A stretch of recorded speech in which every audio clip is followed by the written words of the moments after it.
Hey guys, Watchman's Post again. Are you interested in North Korea? I sure am. I believe it's going to start World War III. Well, I'm gonna cover a little article here that I found really interesting.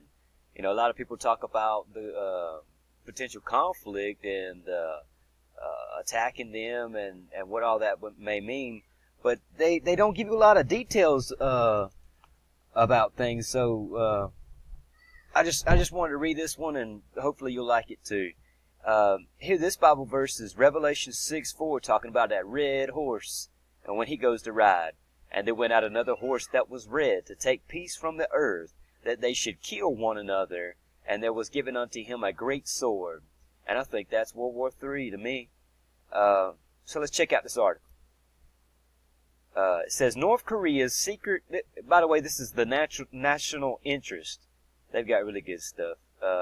North Korea's secret weapon, underground air bases.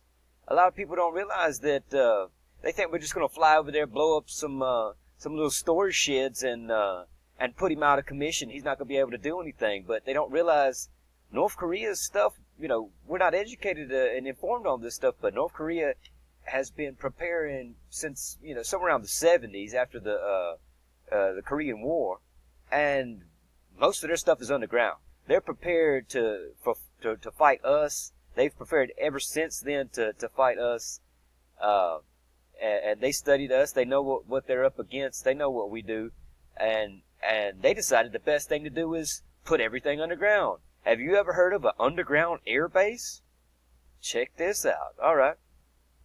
How would the United States and South Korea deal with these underground facilities in wartime? First, it would have to locate facilities. These facilities are hard to spot via satellite. And gleaning information from defectors is perhaps the best way to learn about them in peacetime. So the only information that we have on all these underground facilities is the few little people that get to run away, that aren't shot and killed, escaping from North Korea, and that's the information we got on these underground bases and stuff. Wow, that's really what you're going to risk everybody's life on? All right. Once war commences, signal intelligence will pick up radio transmissions from previously unknown underground locations. So they're saying once everything picks up, we'll get over there and we'll start picking up their radio signals, and we'll find it. Hopefully. Enemy troops will, from concealed positions or tunnel entrance and artillery counter battery radars, will fix the positions of hearts. It is likely that, despite advanced preparations, many of these positions will be a surprise to Washington and CO. So they're admitting they don't know where they're at. And when the war breaks out, we'll find them. It's going to be a surprise. Hope you find them all. North Korea, one of the most secretive countries in the world, is no stranger to building underground military facilities. Whether a tunnel dug under the demilitarized zone, designed to pass thousands of troops an hour, or bunkers to accommodate the regime leadership, North Korea has built extensive underground facilities designed to give it an edge in wartime. I believe this is a two-pager here. One of the earliest examples of North Korean underground engineering was the discovery of several tunnels leading from the North Korea under the demilitarized zone to South Korea. The first tunnel was located in 1974, and remember they had a Korean War on the peninsula before. So this is the last time we had a conflict with them. And, you know, that might sound like, you know, ancient times for you, but that's not that long ago. Extending 1 kilometer, over a mile, south of the DMZ. So they dug from North Korea under the demilitarized zone and on into South Korea, and they found a tunnel. The tunnel was large enough to move up to 2,000 troops per hour under the DMZ. A U.S. Navy officer and South Korean Marine corporal were killed by a booby trap while investigating the tunnel. Thanks to a tip from a North Korean defector, an even larger tunnel was discovered in 1978, a mile long and nearly 7 feet wide. Since then, at least 4 tunnels have been discovered with reinforced concrete slabs, electricity for lighting, and fresh air generation, and a narrow railway gauge to shuttle dirt and rock back to the tunnel entrance. Collectively, the 4 tunnels would have likely been able to move a brigade's worth of troops an hour. So these boys are moles. Everything they got's underground, and they've been doing this for a long time. It's difficult to determine how many tunnels exist. They don't know.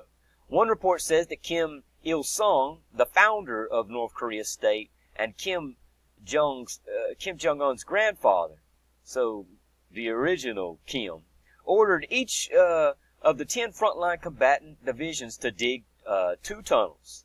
If completed, that would theoretically mean another dozen or so tunnels remain undiscovered. A former South Korean General Han Sang-chu claims there are at least 84 tunnels, some reaching as far as downtown Seoul. So there's crazy claims. If that's true, and they haven't found that, wow. You know, it's hard to discover these tunnels under the ground. Like it said earlier, the satellites can't detect them. How are you going to find them? So far, either they get lucky and they find one, or somebody snitches on them and they find out. If that's credible, a 40-mile tunnel would reportedly generate a 700,000-ton debris pile. So they're saying they don't believe it because they can't find all the dirt. Okay. Which has not been picked up by satellite, despite the warnings. The last major tunnel was discovered in 1990. So they continued to dig tunnels all the way up until 1990. Do you think they stop now? I don't. And South Korea seems to believe that the tunneling danger is past. Oh, they're not doing it anymore. Right. If it has passed, it may be because North Korea has decided to tunnel in different ways. The North Korean People's Liberation Army Air Force is believed to have 3 different underground air bases. An air base underground at Wonsan, Jengjin, and Oncheon. The underground bases at Wonsan reportedly includes a runway of 5,900 feet long, 90 feet wide, and passes through a mountain, according to a defector. So this is some story that somebody's telling them that managed to escape from North Korea. This is what they're going on. This is the best they know. During wartime, North Korea PLAAF aircraft, including MiG-29 fighters and Su-25 Frog-Foot ground attack aircraft, would take off from conventional air bases, but return underground air bases. This is plausible, as one would expect North Korean air bases to be quickly destroyed during wartime. So they know we're going to fly over and take out their little bases first, and take out their storage facilities and their hangars, aircraft hangars, and blow up their airport. That's normal war stuff. So they anticipated that, and they've stored everything underground, so that you can't get it. So when they talk about doing a bloody nose strike and going over there and just taking it all out, and we'll put them out of commission. Don't believe it, because how can you take their stuff out when it's underground? You can't even find it. It's going to be a big surprise. Everybody thinks these guys, are small timers, and we're just going to fly over there and take them out. We're going to be in for a big surprise. These boys have been preparing for this for a long time. Their stuff is stored underground. They don't even know how many tunnels they got. They don't know where everything is underground. They can tell where some things are by looking through satellites, flying over, checking stuff out, but they don't know where everything is, and they're not going to be able to get it all. They're storing everything underground for a reason. Let's see if I can show you. Well, I won't do that right now. But yeah, so if you're into North Korea, I keep up with that on the slideshows. Follow me on Twitter, and I keep up with that too. I'm very interested in North Korea. I think it's something to be concerned about on the American home front, not just in the Middle East. Activities picked up with the Russians, the Chinese. World War III is it's going to happen. I feel like that's what Revelations is. Daniel 11. It's World War III. So, you watch these things and don't be afraid. This should encourage you to show you how close God is to returning. The closer these things come to fulfillment, the the closer that Jesus is to returning. So don't be afraid if you're faithful, you're trusting your life in Jesus. He'll protect you. So it's nothing to be afraid of. It should encourage you to know how close we are. 10 minutes. Here's one I just recently made. It's Zephaniah 3:8. All nations are preparing for World War III. Zephaniah says, "Therefore wait ye upon me." So, this is the Lord talking through Zephaniah to everybody, to us.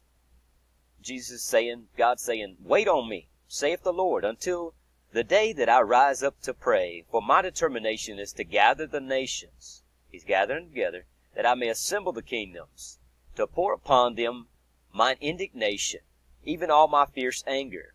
For all the earth shall be devoured with the fire of my jealousy." I take that to mean that he's gathering them together to judge the world. I think that's what Revelations is. I'm not going to go too much longer, but like I said, don't be afraid. Be encouraged. These are signs that tribulation is coming closer. Jesus is returning. Our Savior is on his way. God bless you and your family. In Jesus' holy name. Amen.